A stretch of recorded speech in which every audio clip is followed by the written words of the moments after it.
produciendo una pérdida del material activo. Así como el cátodo también tiene sus inconvenientes, el ánodo también, por ejemplo, la formación de dendritas. Una solución, una gran potenciabilidad, es la aplicación o es la utilización del sulfuro de litio como material catódico, ya que se puede acoplar a ánodos libres de litio, como grafito o silicio. Pero el sulfuro de litio, como el azufre, son materiales aislantes, tanto electrónicos como iónicos, y tienen un potencial alto, tiene un gran potencial, un potencial alto de activación en el paso en la oxidación inicial, por lo que me da una cinética lenta.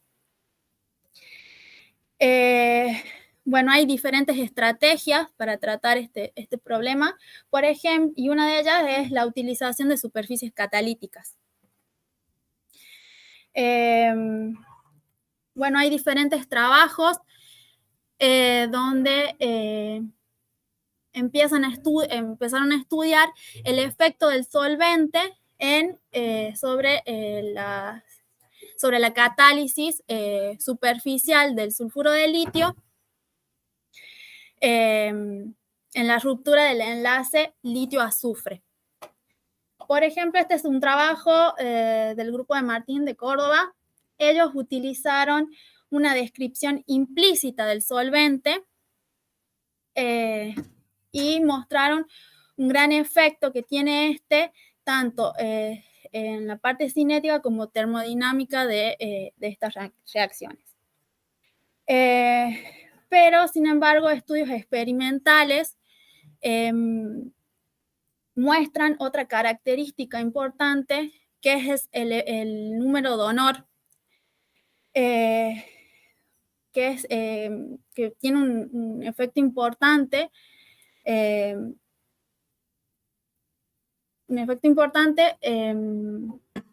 para... Ay, perdón.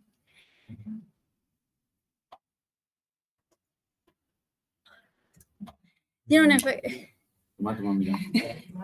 Nada que un vaso de agua no solucione. Eso. Bueno, tiene un efecto importante sobre estas reacciones, pero necesita una descripción explícita de solvente. Entonces, en mi trabajo, el objetivo general es que mediante cálculos de FT, es decir, cálculos de primeros principios, es determinar el efecto de la microsolvatación explícita sobre la energía de fragmentación del enlace litio-azufre en el sulfuro de litio. Dentro de los objetivos específicos es determinar la energía de interacción de moléculas de solvente, del dimetiléter, dioxolano y dimetilformamida con el sulfuro de litio. Caracterizar el tipo de interacción mediante descriptores basados en la densidad electrónica, como cargas de Bader, diferencial de la densidad electrónica, establecer el número de coordinación para la esfera de solvatación del sulfuro de litio con cada uno de los solventes considerados, determinar la energía de fragmentación para el enlace litio-azufre en cada caso y determinar el camino de mínima energía para fragmentar el enlace litio-azufre también para cada caso mediante el algoritmo NEP.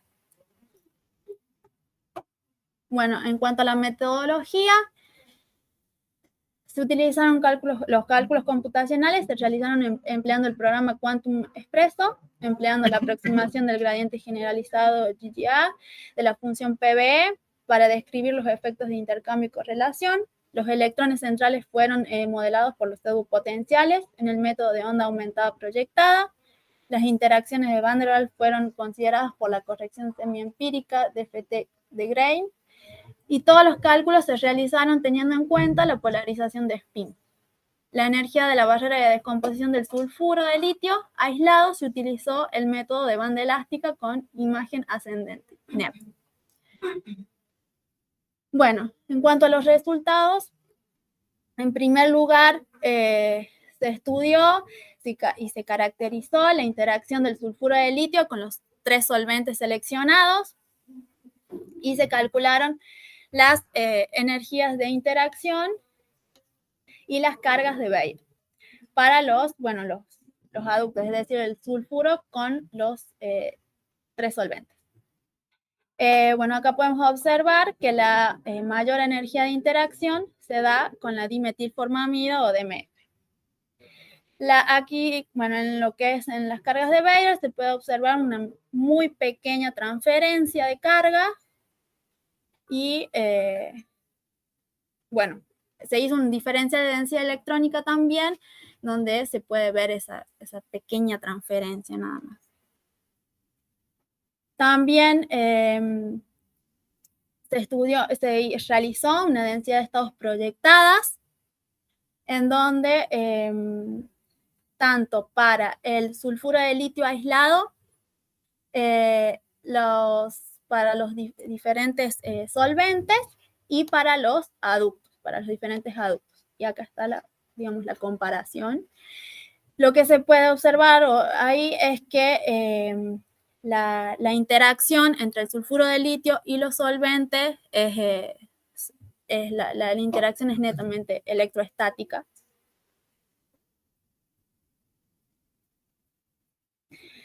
Luego se hizo la determinación del número de moléculas en la primera esfera de solvatación del sulfuro de litio, es decir, se estudió el número de coordinación de la primera esfera,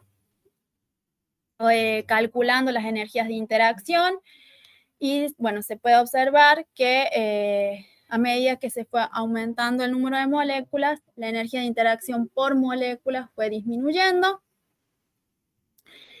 Y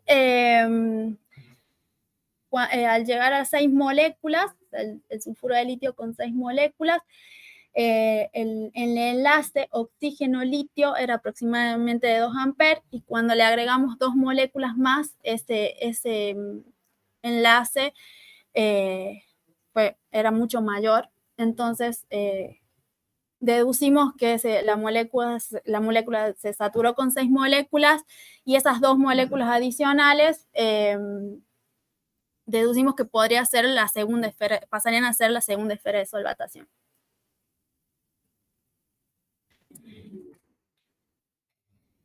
Luego se hizo la determinación de la energía de fragmentación para el enlace litio-azufre en presencia del solvente explícito. Acá tenemos las moléculas, o sea, los aductos, el sulfuro de litio con las 6 moléculas. Estos aductos fueron fragmentados. Acá están los productos, se optimizaron estas estructuras y se realizó el camino de reacción mediante el algoritmo NEP. La curva amarilla es para el sulfuro de litio con DOL, la curva celeste para el DME, la negra es del sulfuro de litio solito en vacío, y la roja es el sulfuro de litio con DMF. Como se puede observar, la energía de fragmentación es mucho menor con DMF que con DME o DOL. También se calculó las energías de interacción y la fragmentación, tanto para los reactivos, como que es el aducto, como los productos, que es el fragmento. Y se puede observar acá que tanto para DME y DOL las energías son, digamos, similares, pero para el caso del DMF se estabiliza, hay una estabilización en el producto más. Y eso se puede corroborar cuando en las cargas atómicas de Bayer, en donde el fragmento, le transfiere una carga al solvente de 0,14 comparado a 0,059 y 0,053 de DME y DOL.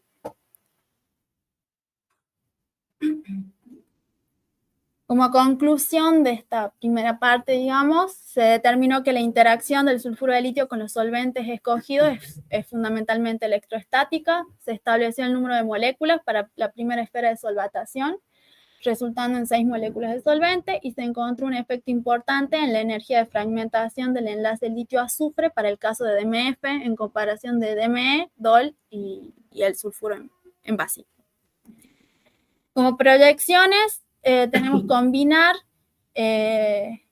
esto con una descripción implícita de solvente, en el que, es decir, este sistema embeberlo en un dieléctrico continuo, y también estudiar la energía de fragmentación del enlace azufre-litio absorbido sobre superficies reactivas con una descripción combinada, tanto explícita como implícita, del solvente. Buenísimo.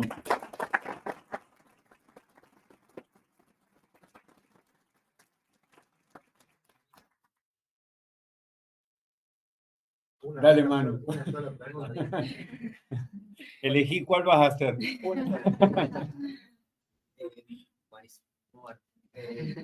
Cuando empecé a poner moléculas, se vuelven infinitas las posibilidades de cómo poner 6. ¿Cómo hicieron para elegir? ¿De dónde empezaron? ¿Probaron todo?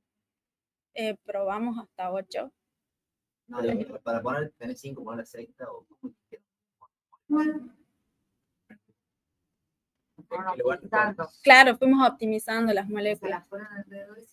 A solas, y la sexta la pusiste donde parecía que mejor andaba. Sí. Y después relajaste todo. Exactamente. O sea, fuimos de a dos hicimos, de 2 moléculas, fuimos, bueno, y ya con 8, ya una claro, salí, sí.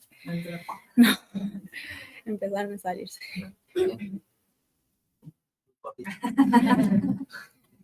Osvaldo. Muy lindo el resultado, me ha parecido muy buena la combinación de que DMF, si no recuerdo mal, no sé, a ver, tenía la mayor interacción con la molécula y al mismo tiempo permitía la mayor facilidad en la ruptura de la serie cíclica. Así que las dos cosas podrían dentro de la. Y la pregunta es un poco, analizando las estructuras de las 3 moléculas comparativas que has hecho con solvente y viendo la que ha dado un mejor resultado, tal vez uno podría proyectar a ver qué otra molécula de solvente podría llegar a ser dar un mejor resultado, tener mejor interacción con la molécula y a su vez facilitar más aún la energética de la ruptura. ¿Podría ser así una proyección? Sí, sí se puede. Sí, creo que sí. Como para decir, bueno, esos 3 solventes que yo probé, luego buscar predictivamente cómo debería ser la estructura de un cuarto o un quinto mejor.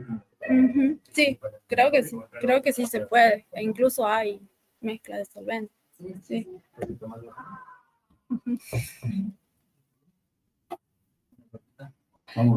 La ruptura del enlace es homolítica, o sea, se forman los fragmentos, son neutros los fragmentos, y podría ocurrir con el modelo de que se formen especies iónicas, si bien los solventes no son los apropiados, no sé, porque no sé si se puede disociar esa sal en esos solventes que son bastante apolares, pero podría ocurrir, el modelo permite que se pudiera romper el enlace para formar especies iónicas, o sea, heterolítica.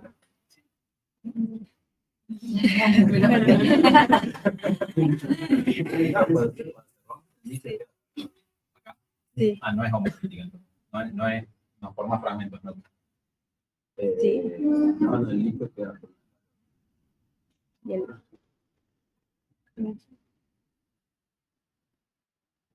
Bueno, a ver, muchas gracias. Está celeste. Está celeste. Celeste. Para que ver con display. Dale. Sí. Bueno. Todo tuyo, Celeste. Bueno, buenas tardes. Bueno, yo soy Celeste Villagrán López, soy estudiante del doctorado en energías renovables, soy licenciada en química también. Mi director es el doctor Martín Soloff y mi codirectora, la licenciada Beatriz López, la decana de la facultad. Y bueno, mi tesis, ¿sí? Está titulada Estudio mecanístico de la absorción y difusión de litio sobre materiales carbonosos y en matrices poliméricas para su aplicación en la protección de ánodos de litio metálico en batería de litio de la próxima generación. ¿Por qué no se me pasa acá? Bueno, pero acá no se pasa. Bueno, como ya todos contaron, ¿sí? La transición energética es algo ineludible, ¿sí?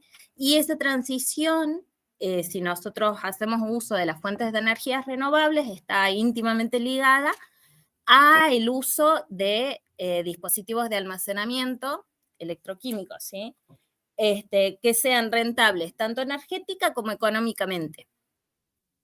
En la actualidad, las baterías de ion litio son las que abastecen, ¿sí? el mercado y se utilizan desde pequeños dispositivos hasta el almacenamiento de energía eléctrica de la red. Sin embargo, tienen sus limitaciones, entonces se buscan nuevas alternativas. Dentro de esas alternativas, las baterías de litio-azufre y litio-aire son una de las más prometedoras, ¿no? Y se denominan baterías secundarias de la próxima generación. Estos tipos de baterías se caracterizan, como dijo Vero, por tener como material activo del ánodo litio metálico. El litio metálico es el material ideal, ¿sí? Para las baterías de litio. Sería el material ideal por sus características como la alta capacidad teórica que tiene, baja densidad y el potencial electroquímico más bajo, negativo, ¿no? Sin embargo, también tiene problemas, o sea, presenta problemas que hay que resolver antes de que estas baterías puedan ser comercializadas. Entre ellos, el crecimiento desmedido de dendritas durante los ciclos de carga y descarga y la baja eficiencia culómbica del proceso. Todo esto en el ánodo, ¿no? Yo específicamente estoy trabajando para la protección del litio en el ánodo.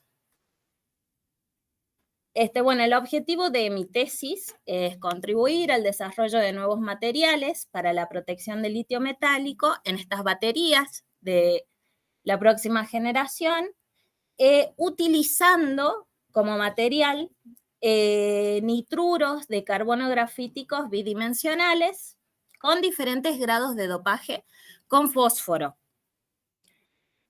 para utilizarlos posteriormente como lámina protectora del litio en el ánodo. Bueno, todos nuestros estudios los realizamos utilizando diferentes herramientas de modelado computacional, o sea, diferentes herramientas a largo plazo. Por ahora estamos con un solo paquete. Bien, todos los cálculos se realizaron utilizando la teoría del funcional de la densidad bajo el programa Quantum Expresso. Se utilizó la aproximación de gradiente generalizado y el funcional de correlación e intercambio PBE. La interacción de los electrones de valencia se describió mediante el método de ondas planas aumentadas, proyectadas. Las interacciones no covalentes se consideraron mediante la correlación DFT2 de Grimm. Todos los cálculos se realizaron teniendo en cuenta polarización de spin y la lámina que se estudió consiste en una lámina bidimensional de nitruro de carbono grafítico, una celda de 2x2, que tiene de manera perpendicular una capa de vacío de 15 Armstrong. Y por supuesto, todos estos cálculos se realizaron con condiciones periódicas de contorno. Bueno, se calcularon las energías de dopaje. Para eso nosotros partimos de la lámina pristina, de la superficie prístina. Seleccionamos 2 tipos de carbono y 3 tipos de nitrógeno que son representativos de la lámina, ¿sí? Porque si empezamos a analizar, son equivalentes el resto, ¿sí? Por ejemplo, este carbono es igual que este, y igual estos 3 carbonos, ¿sí? Entonces seleccionamos 2 tipos de carbono, 3 tipos de nitrógeno para cambiar la identidad de esos átomos por un átomo de fósforo. Relajamos, ¿sí? Optimizamos las estructuras atómicas y relajamos la caja también, la celda. Cuando realizamos esas optimizaciones, podemos ver que el dopaje lo que hace en la estructura es, en primer lugar, deformar la lámina, ¿sí? Deja de ser plana, como la estructura prístina, y por otro lado también se produce una reducción en el volumen de la celda. Tiene el caso de en el que sustituimos nitrógeno fósforo por nitrógeno, la reducción de volumen es de un 4,9% más o menos, y en este caso, en el que sustituimos carbono por fósforo, la reducción del volumen ronda en el 6,5% aproximadamente. Bueno, las energías de dopaje se calcularon de esta forma, ¿sí? La diferencia entre la suma de los productos, digamos, que obtenemos menos las energías, perdón, de los productos, menos las de los reactivos, que en mi caso, bueno, yo parto de la superficie prístina, le agrego el fósforo y me va a dar la superficie dopada con el carbono o nitrógeno que salga de esa estructura. Bueno, en esta tabla tenemos las diferentes energías de dopaje y podemos ver claramente que la sustitución de carbono por fósforo es mucho más estable termodinámicamente que cuando sustituimos el nitrógeno. Bueno, estos valores se correlacionan con algunos informes experimentales, ¿sí? Que nos dicen que efectivamente cuando nosotros dopamos con fósforo, el fósforo prefiere, ¿sí?, sustituir carbonos que nitrógenos. De acá que nosotros nos quedamos con 2 estructuras para seguir con nuestros análisis, ¿sí? Una en la que tenemos dopado el carbono, ¿sí?, sustituido el carbono, y otra en la que sustituimos el nitrógeno. Para esas 2 estructuras hicimos un análisis de la estructura electrónica de las superficies dopadas mediante las densidades de estados proyectadas y los mapas de potencial electrostáticos. En la superficie prístina podemos ver una distribución, ¿sí?, del potencial electrostático homogénea en los huecos estos que podemos ver, que son nuestros sitios, nuestros posibles sitios de absorción,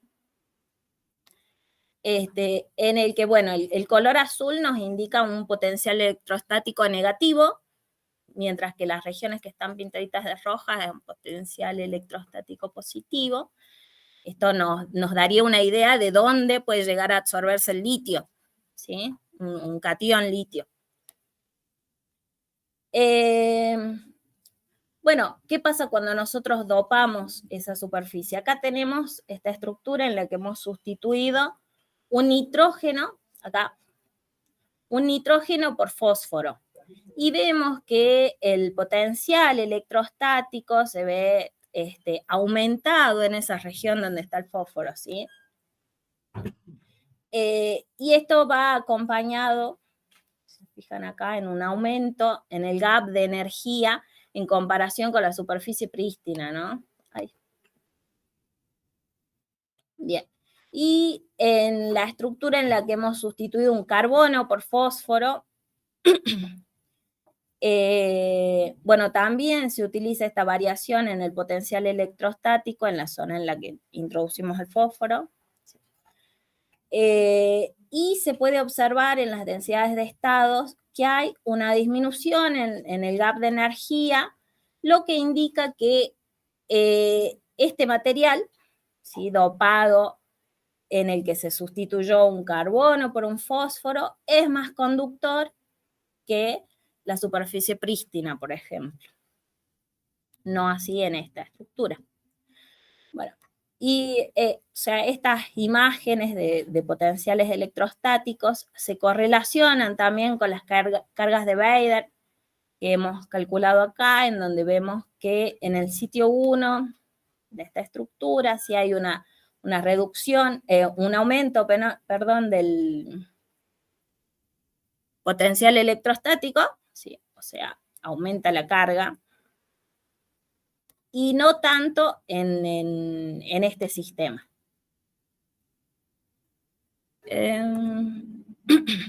Bueno, posteriormente, una vez que optimizamos esas estructuras dopadas y relajamos, hicimos la absorción de litio en los diferentes sitios para las diferentes estructuras.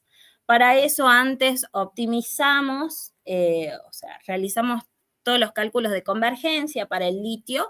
Utilizamos litio metálico bulk con estructura cristalina BSC, y utilizamos este parámetro de red para todos los cálculos posteriores. Bueno, acá tenemos las energías de absorción para todos los sistemas. Acá podemos remarcar como notable que en ninguno de los dos sistemas en los que hemos dopado, la energía de absorción es más estable que en la estructura prístina, ¿sí? Y comparando esas dos estructuras dopadas, podemos seleccionar como más estable termodinámicamente aquel en el que se sustituyó carbono por fósforo. Bueno, se puede observar también que hay una transferencia de carga desde el litio hacia la superficie, hacia la lámina, y las interacciones entre el litio y la lámina se dan preferentemente con el nitrógeno, ¿no? Y bueno, esto es algo en lo que estamos ahora, que es, bueno, acá tenemos las densidades de estados de las estructuras en las que ya tenemos absorbido el litio, que en ambos casos se observa que se amplía el gap de energía un poco, ¿sí? Tanto para la que se sustituyó carbono por fósforo y nitrógeno por fósforo. Y bueno, estos son los diferenciales de densidad, que bueno, en realidad los estamos ahí analizando todavía, la verdad que no le hemos hecho un análisis riguroso, pero como para mostrarles en los que estamos ahora parados. En cuanto a las proyecciones, bueno, teniendo ya optimizadas todas las estructuras, lo que pretendemos es estudiar la cinética del proceso de difusión de los átomos, tanto de absorción como de difusión a través de la lámina, y encontrar los caminos de mínima energía para estos procesos. Y posteriormente ir aumentando de manera gradual el porcentaje de dopaje con fósforo en los diferentes sistemas para, bueno, estudiar su efecto en la absorción y difusión de litio a través de las estructuras bidimensionales. Gracias.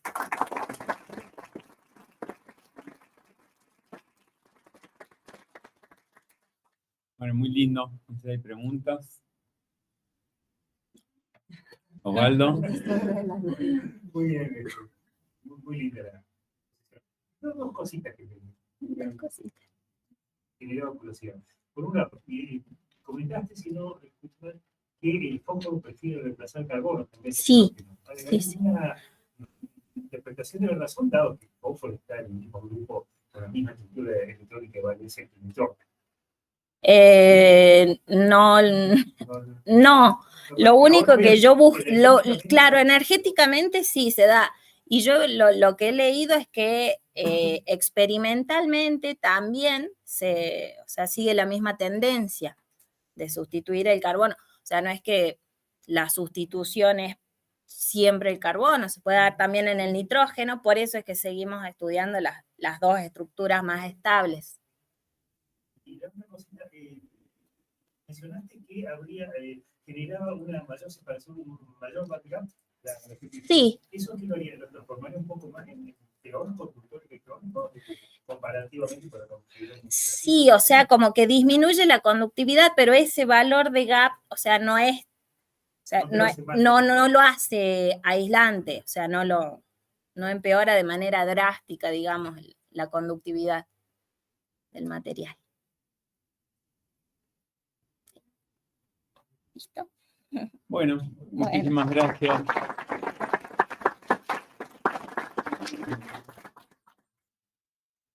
Alejandra, ¿estás?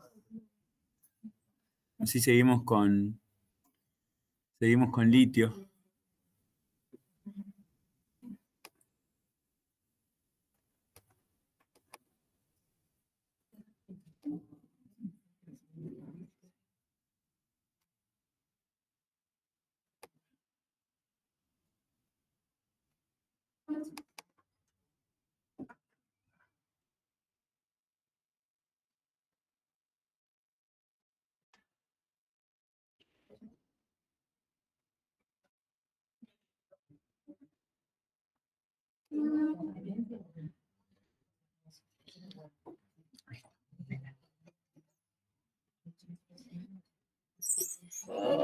Bueno, buenas tardes. Mi nombre es Alejandra Aramayo, soy licenciada en Química y actualmente me encuentro realizando mi doctorado en energías renovables con una beca CONICET.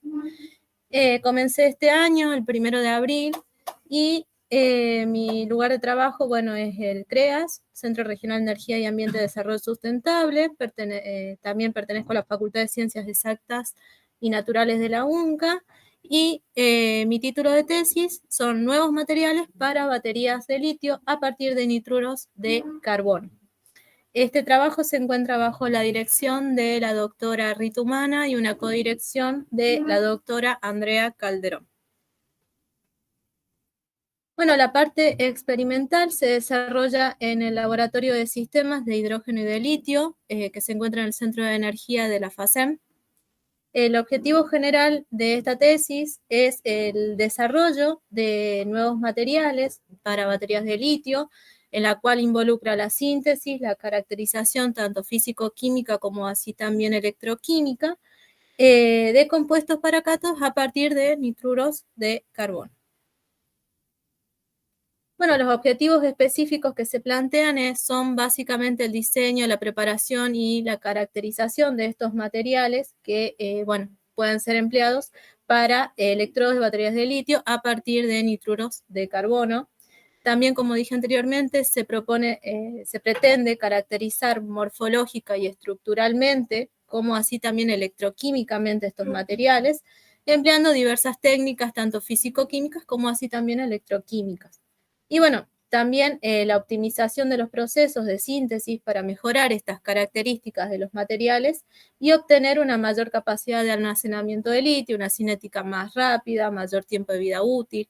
Y también se pretende el decorado de los materiales obtenidos con compuestos metálicos de manera que catalicen las reacciones interfaciales en los electrodos.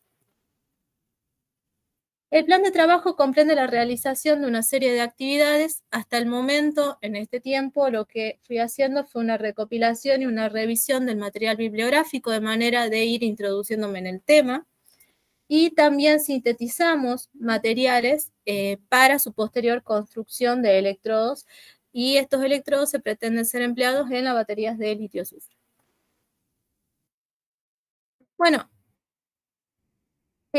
Para caracterizar estos materiales se pretende emplear una serie de técnicas físico-químicas como ser DRX, difracción de rayos X, espectroscopía de rayos X, EDS, microscopía electrónica de barrido, microscopía electrónica de transmisión, sortometría de absorción, análisis termogravimétrico, y una serie de técnicas electroquímicas como ser voltametría cíclica, ciclos galvanostáticos, impedancia electroquímica. También se pretende estudiar los métodos de síntesis de manera de optimizar las propiedades y mejorar el comportamiento electroquímico. Y también estudiar las reacciones interfaciales que ocurren en los electrodos a partir del decorado de compuestos metálicos. No voy a introducir ni hablar mucho porque ya se habló mucho entre ayer y hoy acerca de las baterías de ion litio, pero a modo de síntesis podemos decir que las ventajas que presentan es su bajo costo, que tienen una alta densidad de energía teórica y una alta capacidad específica teórica, y presenta una serie de desventajas. En este caso, nosotros lo que vamos a tratar específicamente es el efecto Schatle, que es básicamente la formación de los polisulfuros que se pueden disolver, se disuelven en el electrolito orgánico. ¿Y esto en qué nos perjudica? Que perdemos material activo del cátodo y que estos polisulfuros a su vez migran al ánodo, se produce la corrosión de este ánodo y esto trae un aumento de la resistencia interna de la batería y esto va a producir una pérdida de la capacidad de descarga. ¿Cuáles son las posibles soluciones? Bueno, el empleo de compuestos, azufres, carbono, óxidos metálicos, polímeros conductores para materiales avanzados. Entre ellos, dentro de los compuestos azufre-carbono, uno de los más interesantes, que también hablaba Cele, es el nitruro de carbono en fase grafítico, la cual el alto contenido de carbono que tiene este compuesto y a su vez su estructura en capas permite de alguna manera atrapar estos polisulfuros tanto físicamente, la cual el atrapamiento por medio físico es a través de las fuerzas de Van der Waals, que es un atrapamiento a corto plazo, y el nitrógeno a su vez lo atrapa en una forma a largo plazo con una absorción química. Bueno, el nitruro de carbono nosotros lo vamos a emplear con material catódico, pero se puede emplear ya sea como material catódico de manera de contener de alguna manera estos polisulfuros y que no se pasen al electrolito, o bien también se puede hacer una modificación en el separador de manera que estos polisulfuros no migren hacia el ánodo. También se hace una protección del ánodo, se puede realizar. Bueno, el tiempo que nos llevó poder adaptar de alguna manera la síntesis fue un tiempo medio largo. ¿Por qué? Básicamente el nitruro de carbono se forma por una calcinación de la urea. Esta urea, la calcinación se produce en un horno tubular, en la cual nosotros, como se puede ver acá, utilizamos estas navecillas de distintas formas, de manera que entren en este tubo de cuarzo. ¿Qué es lo que ocurría? Que alrededor de los 140 grados centígrados, toda la urea terminaba en el tubo. Lo que nosotros pesábamos era 2,6 gramos, que era todo lo que entraba en esta navecilla. Esta navecilla estaba recubierta de alambre. Lo que nosotros suponíamos era que el amoníaco que se liberaba a partir de la ecuación que vemos acá era excesivo y el lavado que nosotros hacíamos de este amoníaco en agua retardaba la salida de este gas. Y bueno, también diversos papers muestran que un peso óptimo con el que se trabaja para la síntesis de estos nitruros iba entre los 5 y los 6 gramos. Nosotros pesábamos 2,6, o sea, menos cantidad. ¿Cómo lo solucionamos a eso? Adaptando un tubo de acero inoxidable con una navecilla de acero, como vemos, mucho más grande, donde acá ya podía ingresar un crisol con su respectiva tapa, y ahí sí pudimos sintetizar con éxito. Esto se sintetiza a 550 grados centígrados por 3 horas con atmósfera de argón, y lo que obtuvimos es un rendimiento del 5,43%. El rendimiento que se obtiene experimentalmente de estos nitruros es de por sí muy, muy bajo. Van entre los 5 y los 6%. Este nitruro es un polvo muy, muy livianito, así que entre la lavada y todo también se pierde algo de muestra. Bueno, es un color amarillo medio pálido. Una vez que obtuvimos con éxito estos nitruros, pasamos al decorado con fósforo, en la cual el decorado lo hacemos a partir de urea y de fosfato de amonio. Utilizamos un 5% de fosfato de amonio. Esto lo disolvemos en agua milicú. Una vez que disolvemos todo, lo llevamos a evaporación. Esto lo dejamos toda la noche secando a 80 grados centígrados y luego lo llevamos al horno tubular a 3 horas por 550 grados centígrados.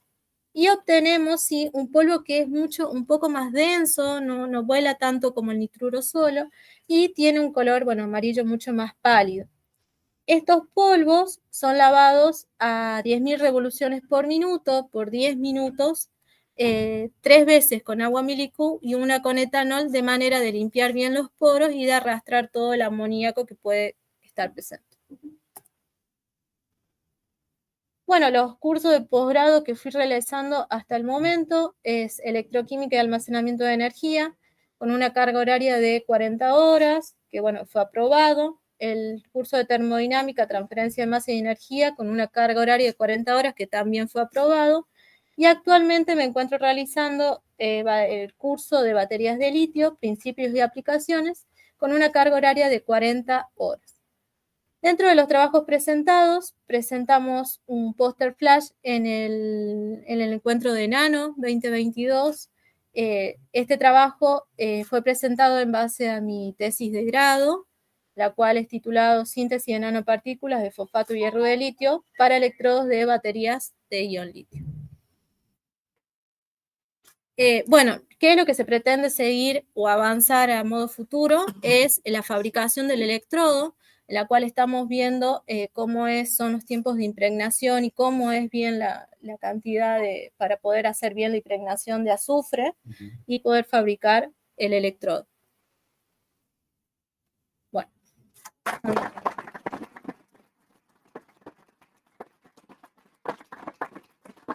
Muy lindo, Ale. ¿Hay preguntas? Mira, Osvaldo, de reojo. Una preguntita. A ver si hiciste la adaptación de acuerdo a la bibliografía que te decía que el rendimiento podía ser mejor con un poquito más de masa, aumentando la masa. ¿Y con qué masa trabajaste? ¿Hiciste con los 2,6 o fuiste a 5? No, 6 gramos. ¿A 6? Sí, 6 como decían los papers salió. ya, y ahí salió un rendimiento del 5,43% que salió. Eso no. Sí, y eso era, creo, que lo que estaba influyendo también el peso. Claro, Sí. Bueno. Sí. Bueno, muchas gracias.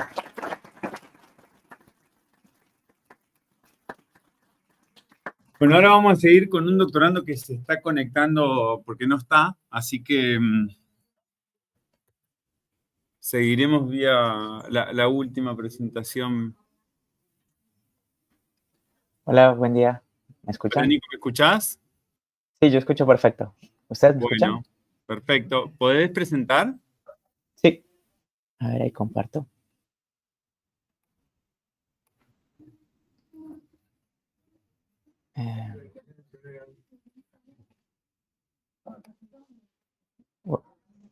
¿Están viendo mi pantalla?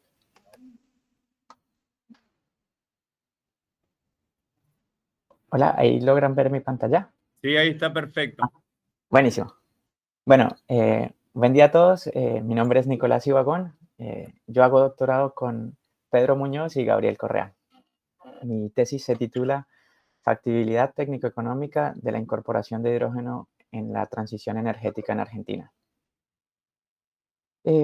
Básicamente en lo que consiste la tesis es en ir a determinar el costo mínimo de producción de hidrógeno verde en Argentina. Para esto hemos dividido el proyecto en 2 etapas. Un segundo, activo el puntero láser. Aquí está. Entonces, la primera etapa, que es la que vamos a presentar hoy, es la producción de hidrógeno de forma off-grid. Existe una segunda etapa on-grid. Entonces, la diferencia entre estas dos es básicamente que en la off-grid, que es la que estamos desarrollando actualmente, la generación de energía renovable y la generación de hidrógeno se encuentran desconectadas de la red eléctrica. ¿Qué implicación tiene esto? Que si existen los excedentes de energía renovable se vierten, no se pueden consumir, y los faltantes de energía renovable, es decir, lo que me permitiría operar con un factor de capacidad alto en el electrolizador, en caso de no existir generación de energía renovable, no se puede tomar de la red. Eso tiene un gran impacto en el dimensionamiento de la central, como lo vamos a ver más adelante. La etapa on-grid la vamos a desarrollar a futuro una vez hayamos concluido la off-grid. Y bueno, como les mencionaba, la idea es identificar el costo mínimo de producción de hidrógeno verde en Argentina, para lo cual hemos desarrollado un script que analiza distintos parámetros técnico-económicos para ir a identificar cuánto es el óptimo de capacidad renovable a instalar, cuánto es el óptimo de capacidad del electrolizador a considerar y cuál es la forma adecuada de transporte, almacenamiento y producción de hidrógeno, ya sea hidrógeno líquido, hidrógeno gaseoso, carrier orgánico, amoníaco u otro. Aquí ven básicamente, este es un esquema gráfico de la metodología que estamos desarrollando. Los procesos que estamos considerando son la demanda de hidrógeno, la energía renovable, el electrolizador, la adecuación, el almacenamiento y transporte. Entonces, en esta metodología existen dos tipos de parámetros. Existen parámetros muy sensibles a la ubicación y parámetros técnico-económicos que dependen directamente del estado del arte de las tecnologías. ¿Qué parámetros son sensibles a la ubicación? La demanda, ya que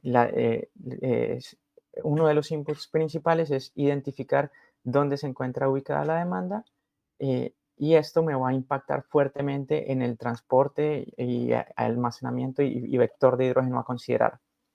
Y el otro parámetro sensible a la ubicación es la ubicación del proyecto, ya que estamos considerando un escenario off-grid, el parque de generación renovable se encuentra ubicado en la misma ubicación del electrolizador. ¿Esto qué implica? ¿Por qué digo que son sensibles a la ubicación? Porque según la ubicación existe distinto recurso solar y eólico. Y esto me impacta fuertemente en el costo de la energía, que es uno de los principales componentes del costo de la producción de hidrógeno. Distintos a los parámetros afectados por la ubicación, se encuentran parámetros que son indistintos a la ubicación, que son principalmente parámetros técnico-económicos que dependen del avance y el desarrollo de la tecnología, tanto del electrolizador, del almacenamiento, el transporte y demás. Otro parámetro relevante respecto a la demanda es la ventana de tiempo a considerar. ¿A qué me refiero con ventana de tiempo? Estamos diciendo que el modelo desarrollado ve una demanda de hidrógeno inflexible dentro de una ventana de tiempo, ya sea de forma horaria, diaria, semanal, mensual, y lo que hace es, va a dimensionar el proyecto de generación renovable, el electrolizador y toda la cadena de adecuación, almacenamiento y transporte para cumplir esa demanda. La demanda no cumplida impone una penalización para justamente demostrar que no está, una penalización económica para demostrar que no está cumpliendo esta demanda. Este tipo de penalización es común para el provisionamiento de vectores energéticos, como bien se ve en los contratos de gas, donde existe una cláusula take or pay o deliver or pay en este caso, donde si no se provee la energía comprometida, el hidrógeno comprometido en este caso, se paga una multa por justamente el no cumplimiento del contrato. Respecto a los outputs que estamos obteniendo del modelo, estamos yendo a identificar cuánto es la demanda cubierta para el óptimo identificado y si existen vertimientos y faltantes tanto de energía renovable como de hidrógeno. Respecto al proyecto de generación renovable, se encuentra el output es el costo nivelado de la energía para esa ubicación. En el caso del electrolizador encontramos el costo nivelado de la producción de hidrógeno, al cual se le suman los costos de adecuación, almacenamiento y transporte para encontrar el costo nivelado el costo nivelado de hidrógeno total. Bueno, la función objetivo, o sea, lo que estamos queriendo, el fin último de este proyecto es ir a minimizar el costo nivelado de hidrógeno total.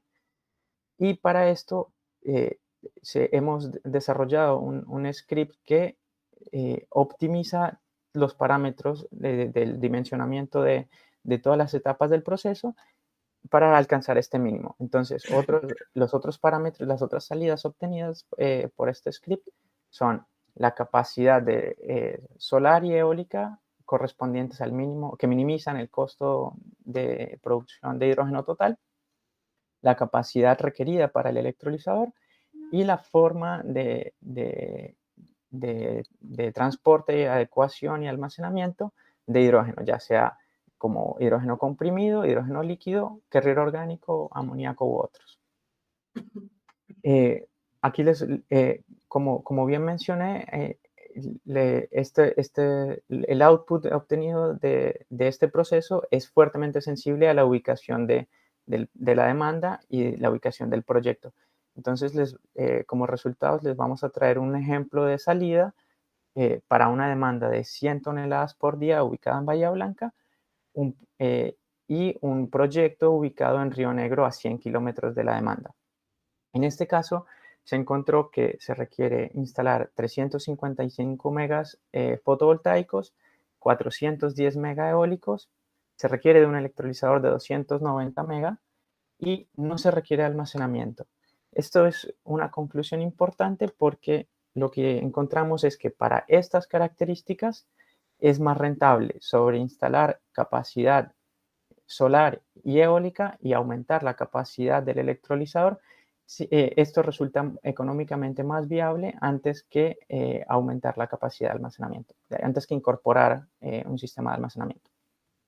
Entonces, aquí vamos a encontrar el LCO total, que se compone de el LCO de producción, es decir, el costo nivelado de producción de hidrógeno, más los costos asociados a la adecuación, transporte y almacenamiento de dicho hidrógeno.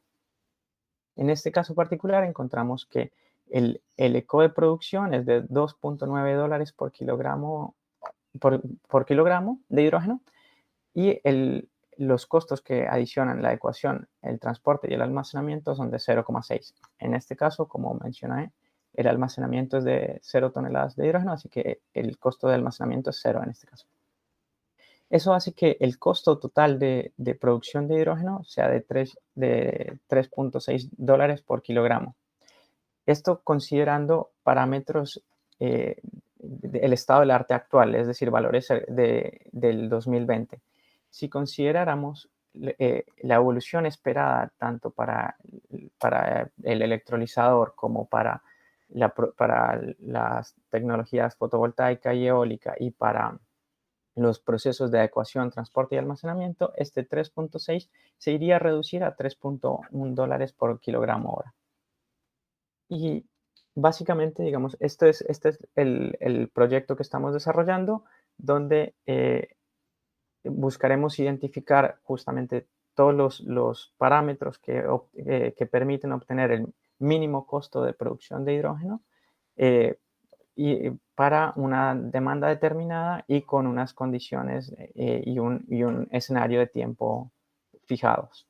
En un futuro haremos la etapa del escenario on-grid, donde los excesos de producción de energía renovable pueden ser valorizados a la red mediante un contrato, ya sea en el Mater, si nos encontramos en Argentina, o mediante ventas en el mercado spot. Y los faltantes de igual manera podrán ser considerados de forma como compras en el Mater o como compras al mercado spot, teniendo en cuenta que esto tiene una implicancia en cuanto a las emisiones de CO2. Y eso sería todo por mi parte.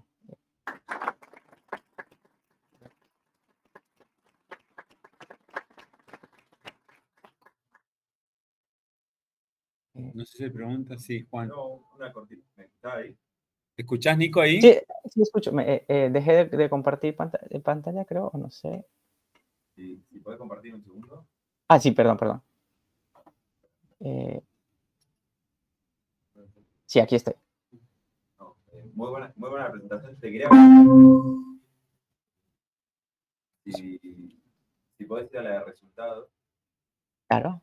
en el gráfico ahí. Esos 0,6 de transporte, almacenamiento, ¿con qué metodología de transporte era de la que mostraste? ¿Es con líquido? ¿Eso o con gasoductos de hidrógeno. Gasoducto dedicado. Sí. ¿Eso implica también el CAPEX de una obra nueva o es considerando que ya existe? No, CAPEX es una obra nueva. Ok. Gracias. Perdón que te respondí muy tajante, pero sí. No. Prefiero que no me dé vuelta. Okay. Bueno, ¿hay alguna otra pregunta? ¿No? Bueno, Nico, muchísimas gracias. Gracias.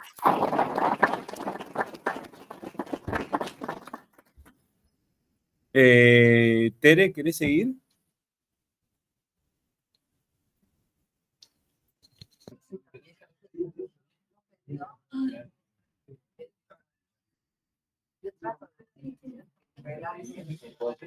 Con la flechita, Tere.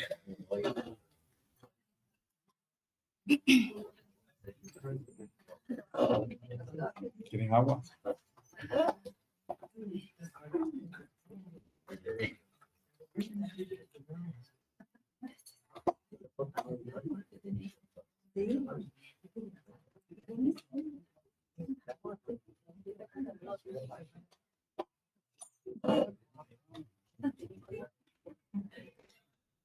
Buenas tardes, mi nombre es Teresita Humana.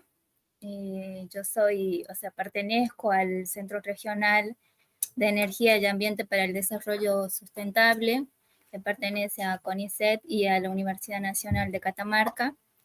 Soy becaria doctoral de CONICET, trabajo bajo la dirección del doctor Gabriel Correa y la codirección del doctor Esteban Franceschini. Mi lugar de trabajo es el Laboratorio de Sistemas de Hidrógeno y Litio. Bien, el título de mi plan de tesis es Estudios dinámicos de almacenamiento con hidrógeno y baterías de litio en el marco de sistemas Power to Power. El objetivo general de mi trabajo es desarrollar el conocimiento básico y aplicado para la implementación y optimización de sistemas Power to Power de alta eficiencia y bajo costo para aplicaciones tecnológicas concretas, utilizando electrolizadores de membrana y convencionales de alta temperatura y baterías de litio. Para comenzar, voy a realizar una pequeña introducción referido a lo que es hidrógeno, que es en lo que yo estoy trabajando actualmente. El hidrógeno sabemos que es un combustible, es un vector energético.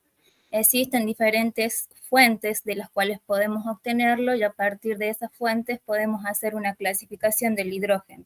El hidrógeno puede ser, la clasificación que recibe es hidrógeno azul, hidrógeno gris, dependiendo si es con captura de carbono o independientemente de la captura de carbono, y también tenemos el hidrógeno verde.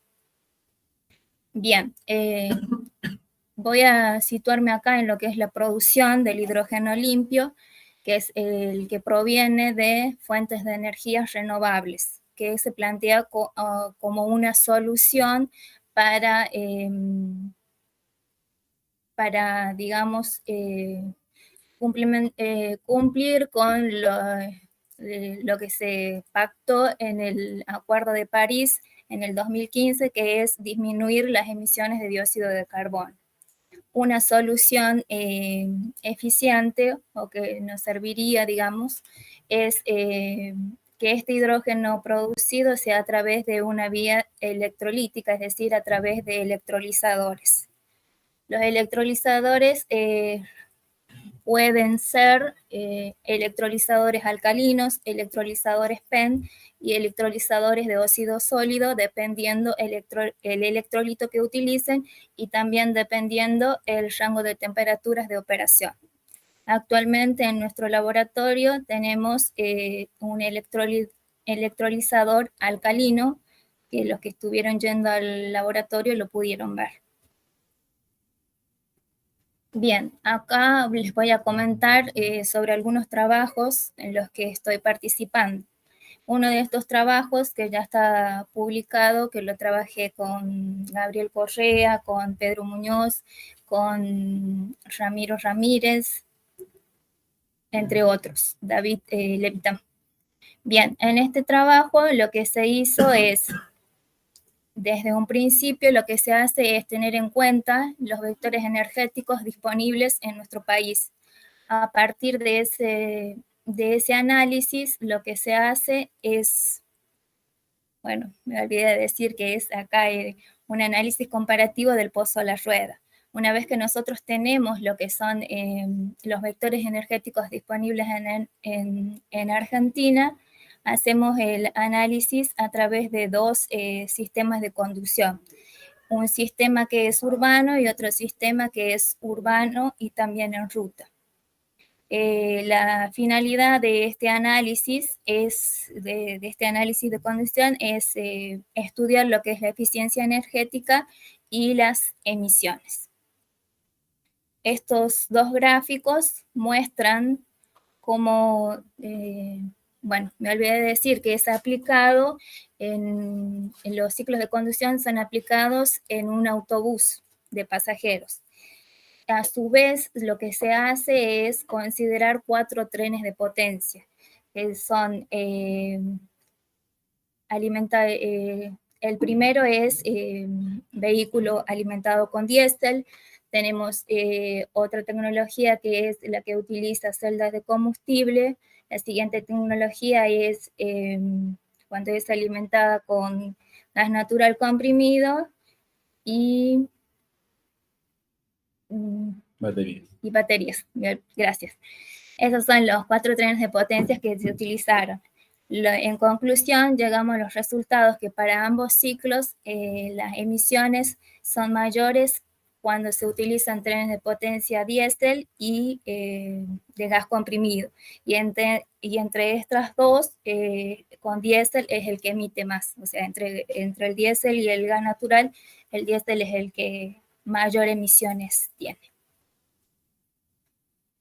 Otro de los resultados en cuanto al costo operativo total establece que, bueno, llegamos a la conclusión en realidad de que el diésel y el gas natural, las tecnologías con diésel y con gas natural son las que se encuentran en mayor desarrollo tecnológico en comparación con las tecnologías de baterías y de celdas de combustible, y que esta diferencia puede deberse principalmente al costo del combustible, si me refiero a lo que sería baterías y celdas de combustible. Bien, y otro trabajo, así para contarles rápidamente también que estamos trabajando, es el de viabilidad económica y ambiental de la producción, almacenamiento y distribución de hidrógeno para el sector automotor en la provincia de Córdoba. Lo que se hizo acá es partir de la demanda de GNC en Córdoba.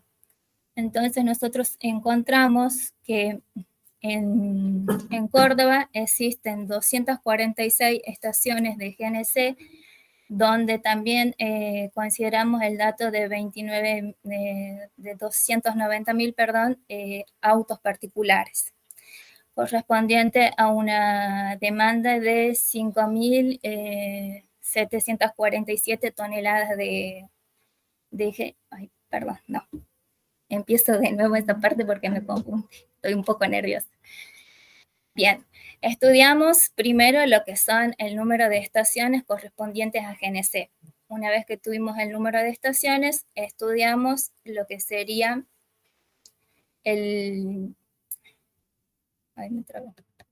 lo que es el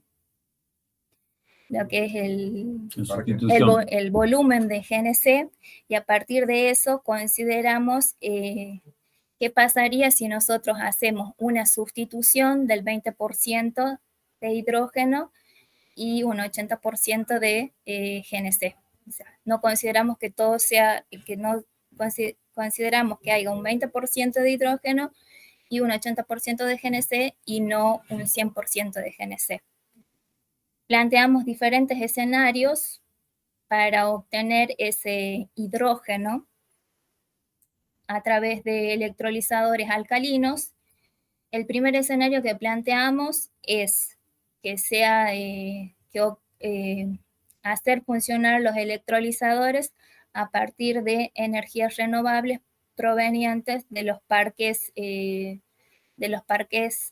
renovables que existen en Córdoba, el de Achiras, el parque eólico de Achiras, el parque solar de Villa María del Río Seco y el parque solar de Arroyo del Cabral. Y el otro escenario es considerar que los electrolizadores son alimentados con un porcentaje de renovable, pero también con un porcentaje de red eléctrica. A partir de eso, como pueden ver, ustedes ahí tienen toda la cadena de producción hasta el uso final del hidrógeno. Tenemos la producción del hidrógeno, este es comprimido, sale a 10 bares del electrolizador, luego se comprime para ser almacenado y luego transportado hacia los distintos centros de distribución, que nosotros seleccionamos 8 centros de distribución y nos basamos, digamos, en un trabajo hecho por Agustín Sigal, que él consideraba 8 centros de distribución. A partir de esos centros de distribución se distribuye a las distintas estaciones de servicio disponibles en la provincia de Córdoba. En toda esta cadena se hizo un análisis económico y ambiental, es decir, que se consideraron las emisiones y también cuánto fue el gasto total.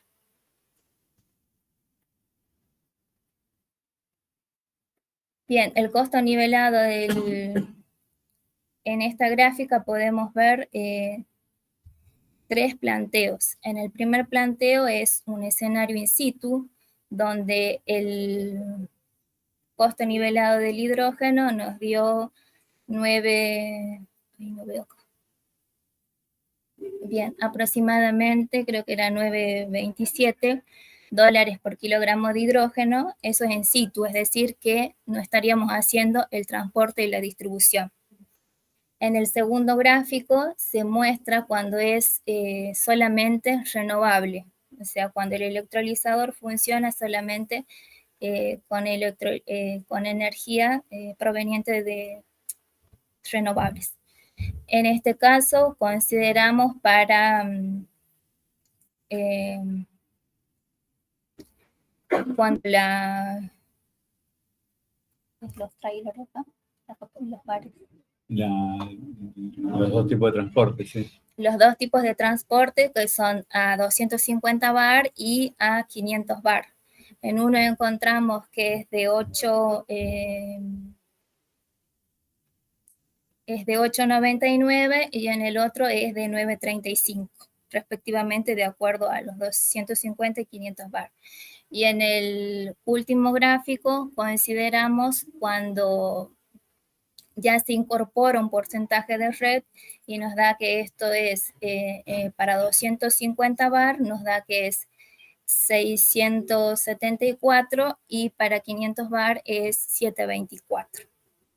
En conclusión de este trabajo, lo que se puede decir es que al nosotros implementar un 20% de hidrógeno, o sea, la mezcla de HGNC, va a favorecer, va a disminuir los costos por un lado y también va a disminuir las emisiones.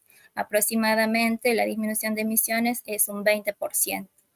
Y otra conclusión final es que esto sería de una transición rápida, ya que nosotros utilizamos electrolizadores alcalinos, que es una tecnología ampliamente ya desarrollada.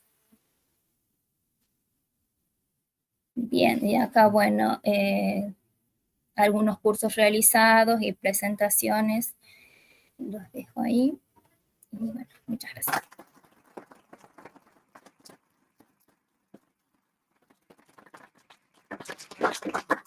Bueno, muy lindo, Tere. ¿Pregunta? Dale, Juan. Muy buena presentación. Tengo una pregunta por el 20% de inyecciones en la red. ¿Este valor lo de bibliografía o...? Sí. No es inyección en la red, Juan, ¿no? Ah, no, es el tanque Es directamente claro, desde el principio. Y eso los motores lo van también. Sí.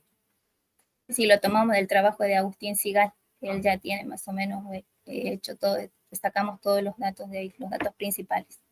Y si los electrolizadores, en lugar de hacer el transporte después del hidrógeno, se hicieran en el sitio al lado de la GNC, eso te bajaría aún más todavía los costos, ¿no? No, porque Mira, perdón, Tere, si querés ir a la... No, a la anterior. El A es el escenario in situ, que es el que vos estás diciendo. ese nos daba 9. Te da más alto porque el costo de la energía, perdón que me meta, Tere, pero el costo de la energía eléctrica para utilizar ahí es más o menos, digamos, del costo medio son $120 por mega. En cambio, la renovable está cerca de entre 40 y 60. Entonces, el costo de la electricidad es muchísimo más alto con un mercado... El A compra en la distribuidora y el otro compra directamente. Exacto. Hay un mercado spot Sí. y el otro. Gracias. Muy bueno. ¿Hay alguna otra pregunta? Bueno, Tere, muchísimas gracias.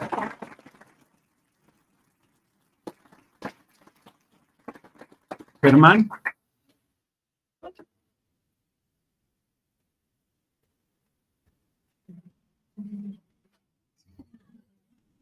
Germán, ¿este será? Este es ese. Para que lo bajo.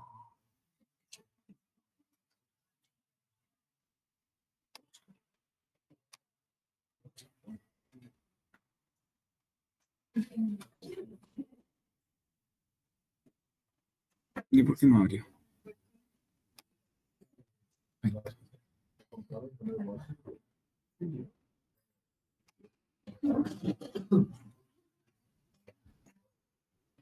Gracias.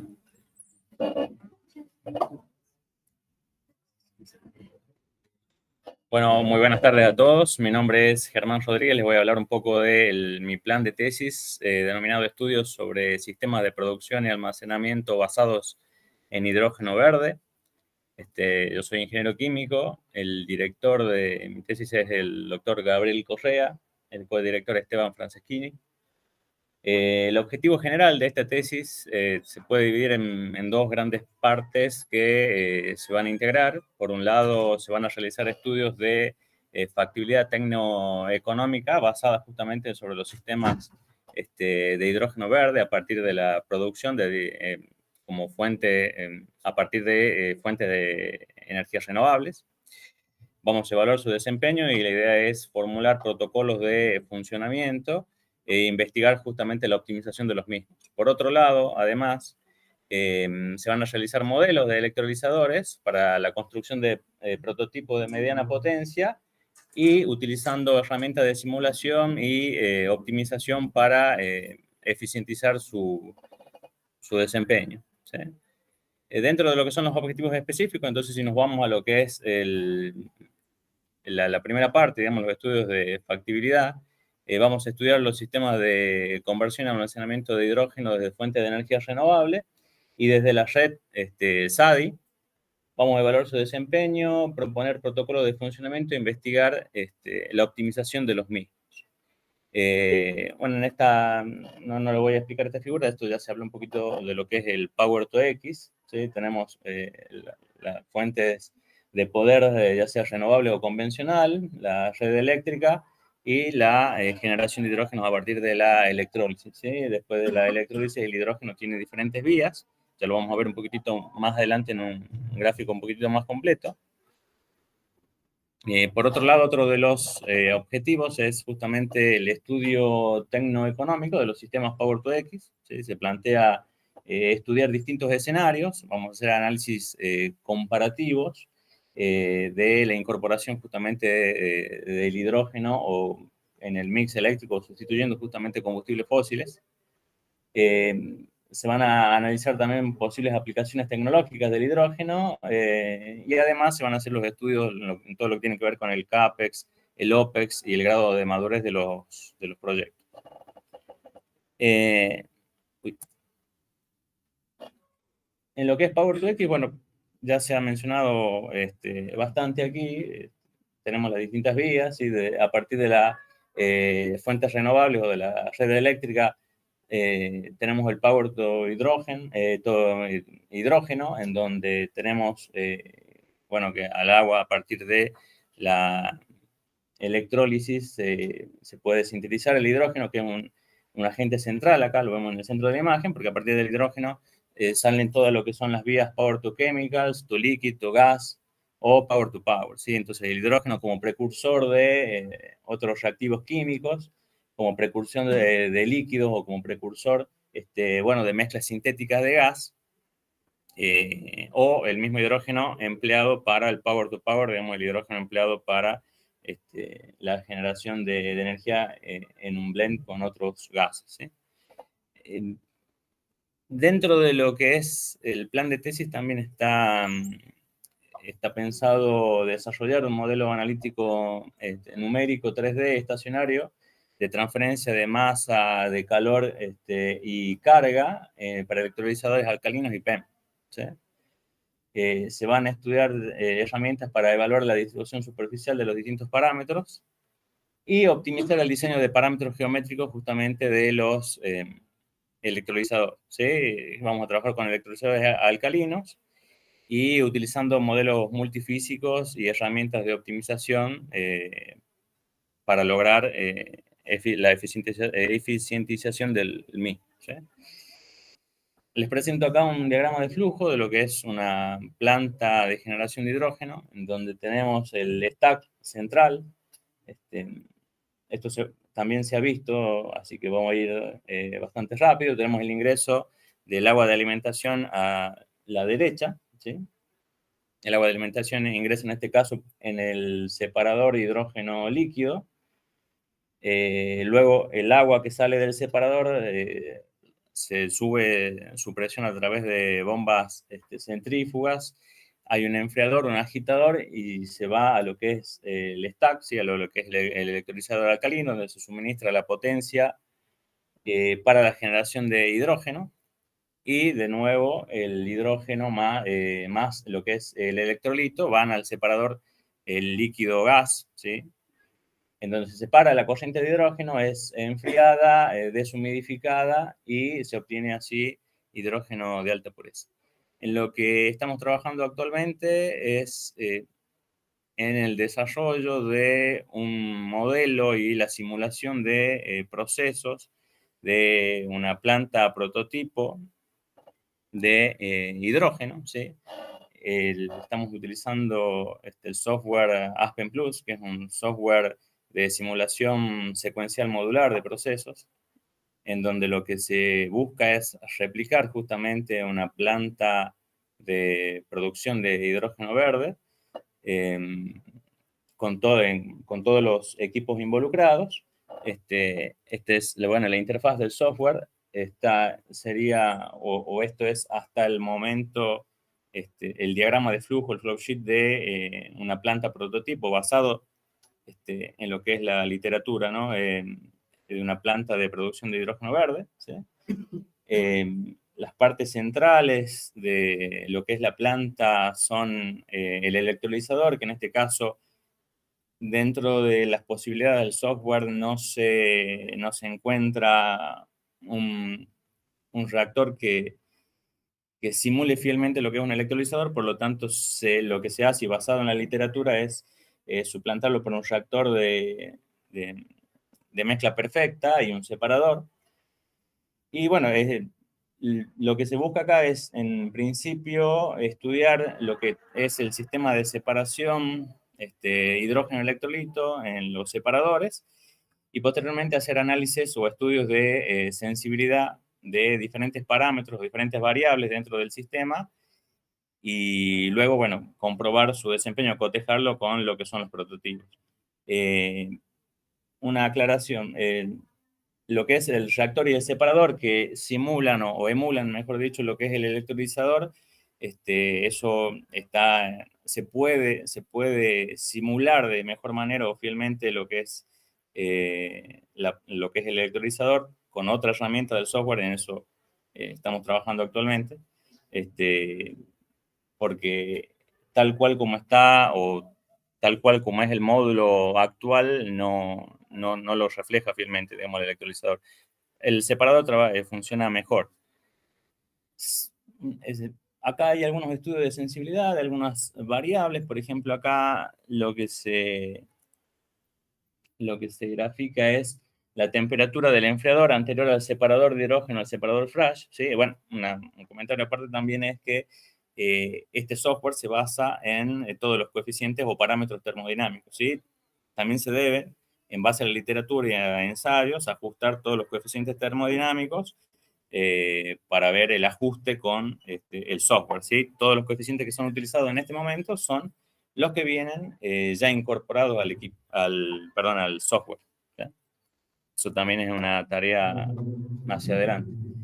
Entonces, simplemente algunos estudios de sensibilidad que se han realizado actualmente, por ejemplo, la influencia de la temperatura de enfriamiento en la recuperación o en la fracción de hidrógeno a la salida del separador, es decir, con qué nivel de pureza podemos recuperar el hidrógeno a partir de la separación, a partir del separador, variando la temperatura. Ahí el parámetro que se utiliza para las diferentes curvas es variar la temperatura del reactor, pero como les digo, eso lo tomamos por el momento con pinza porque se tiene que mejorar el diseño del reactor, ¿sí? Entonces, eso todavía tiene para un poco de estudio más. Aquí, bueno, hay otro estudio donde, bueno, se representa básicamente lo que es esta familia de curvas ya en un gráfico en 3 dimensiones. Acá tenemos otro estudio de sensibilidad en donde acá sí también se toma la temperatura del enfriador para ver el flujo másico de hidrógeno que se pierde o que termina siendo soluble en la fracción líquida del separador, es decir, podemos decir todo el hidrógeno que se recircula, ¿sí?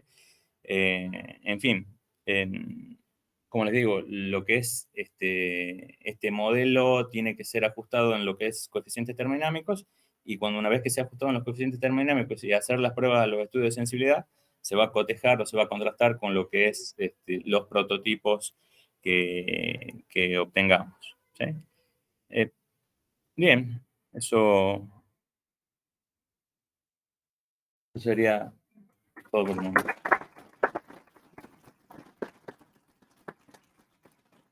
Muchas gracias, Germán. Muy lindo.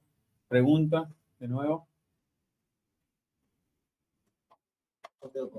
El estudio de sensibilidad del parámetro varía mucho y ves cómo cambia.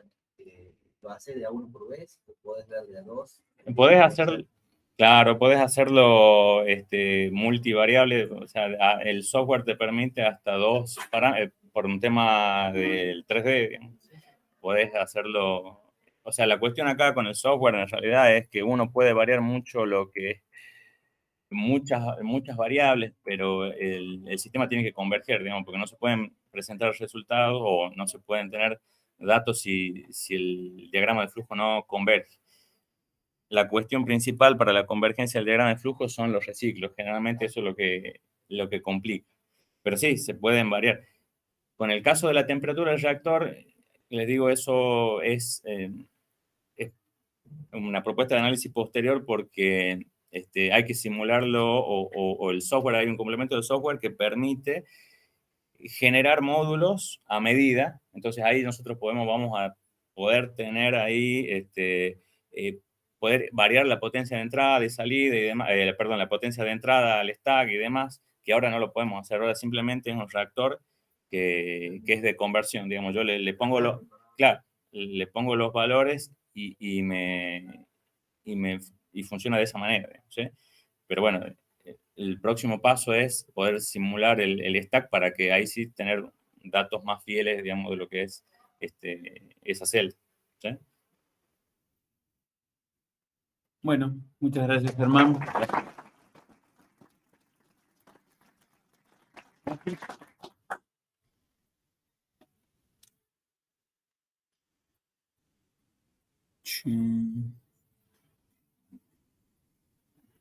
Mati, seguimos.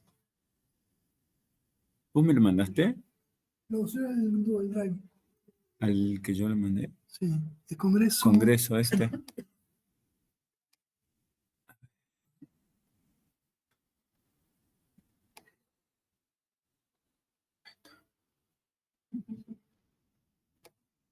Listo.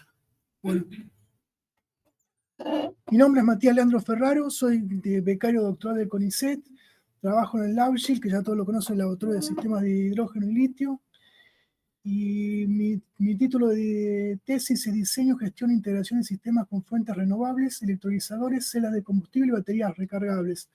Mi director de tesis es el doctor Gabriel Correa Perelmuter, y bueno, el trabajo consiste en integrar todos estos sistemas de energías renovables con un administrador general de energía que optimice el uso de cada una de las fuentes. Pueden ser sistemas estacionarios o sistemas móviles. Abordo los dos tipos de estudios, tanto sistemas estacionarios como móviles. Los estacionarios pueden contener celdas de combustible, electrolizador, banco de baterías de iones de litio, aerogenerador, paneles solares o tanques de hidrógeno. Esos son los elementos básicos que contiene un sistema estacionario. Y un sistema móvil puede contener celdas de combustible, banco de baterías de iones litio, tren motor, freno regenerativo y tanques de hidrógeno. Son los sistemas móviles. Son dos tipos de sistemas que abordan mi tesis, son los objetivos que abordan los dos tipos de sistemas, tanto estacionarios como móviles.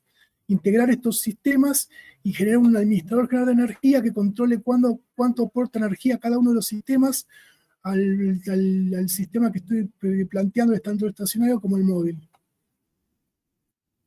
Bueno, los sistemas móviles de vehículos eléctricos híbridos, los objetivos particulares son dimensionar adecuadamente los componentes del vehículo, asegurar el suministro de la energía demandada para el tren motor y al mismo tiempo no aumentar el peso del sistema. Es importante no usar muchos componentes para no aumentar el peso del sistema del vehículo híbrido, porque eso lo que hace es que el vehículo no tenga mucha autonomía. El dimensionamiento del sistema está profundamente relacionado con la estrategia de gestión de la energía empleada. Y bueno, esto es la moto eléctrica que estamos desarrollando, es una moto híbrida que estamos desarrollando en el sistema del laboratorio de sistemas de litio-hidrógeno, del hidrógeno y litio. Estamos desarrollando una moto híbrida que va a contener una celda de combustible y un pack de motor de baterías de ion litio. Es una moto comercial eléctrica que se le sacó la batería de gel de plomo y se le va a instalar primeramente una batería de litio, de iones de litio, y después una celda de combustible. Mi objetivo es plantear un bus de potencia que controle todas esas fuentes de energía. Bueno, otro de los trabajos que estoy encargando es la digitalización del bus de CDC para el banco de prueba de motores. Es un bus que eleva la tensión de unos 12 voltios, de 34 voltios a 72. Perdón. Otros trabajos que estoy encarando es un girasol solar, que es un seguidor solar que sigue mediante la instalación de dos paneles solares. Acá se pueden ver unos huecos. Vamos a instalar dos paneles solares y ese sistema gira con el sol. Mi objetivo es controlar esos paneles mediante un pulso de energía que un microcontrolador controla un sistema de potencia de un puente H, que es un conversor de tensión. Eso girasol gira con el sol y se adopta la posición de máxima eficiencia de tensión para los paneles para cargar baterías de iones litio que va a contener el sistema. Bueno, otro de los trabajos que me encaré es el ciclado de baterías mediante fuente y carga BK Precision y software LabVIEW, que es un sistema que es una planilla de cálculo que la procesa el software que creé en LabVIEW, y esa planilla le agrego, va tomando resultados de las mediciones y las va agregando a la planilla. Bueno, ahí se ve la fuente y la carga BK Precision y el banco de baterías de iones de litio, que son de 4 celdas 26650 por 6.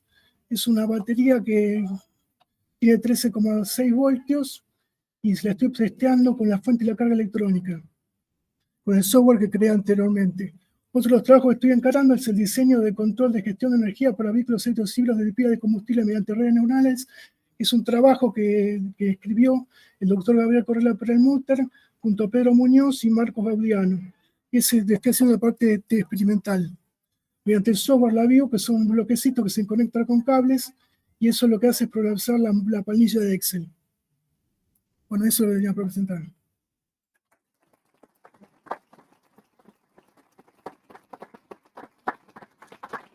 Mati, muchas gracias. ¿Alguna pregunta? No sé si hay preguntas. El único ingeniero electrónico que ha dado en el día. No es difícil preguntar. Es un paper que escribió el doctor Gabriel Perlmutter con Pedro Muñoz. Yo estoy haciendo un trabajo de testeo de una parte experimental. Están distintos ciclos de manejo y plantearon distintos ciclos de manejo con una red neuronal que maneja la administración de energía. Y yo lo que estoy tratando de hacer es, mediante el escalado de los ciclos de manejo, la potencia que tiene que tomar el tren motor, de la batería y de la celda de combustible, un escalado para reducir esa potencia, y lo que yo hago es procesarlo con una planilla de Excel, LabVIEW. Es un software que está corriendo, está ejecutando cuando trabaja la carga y cuando trabaja la fuente. La carga simula el motor y la fuente simula el freno regenerativo, y el pack de batería es un 26650 que simula la batería, todo escalado para trabajar esa potencia. Bueno, muchas gracias, Mati.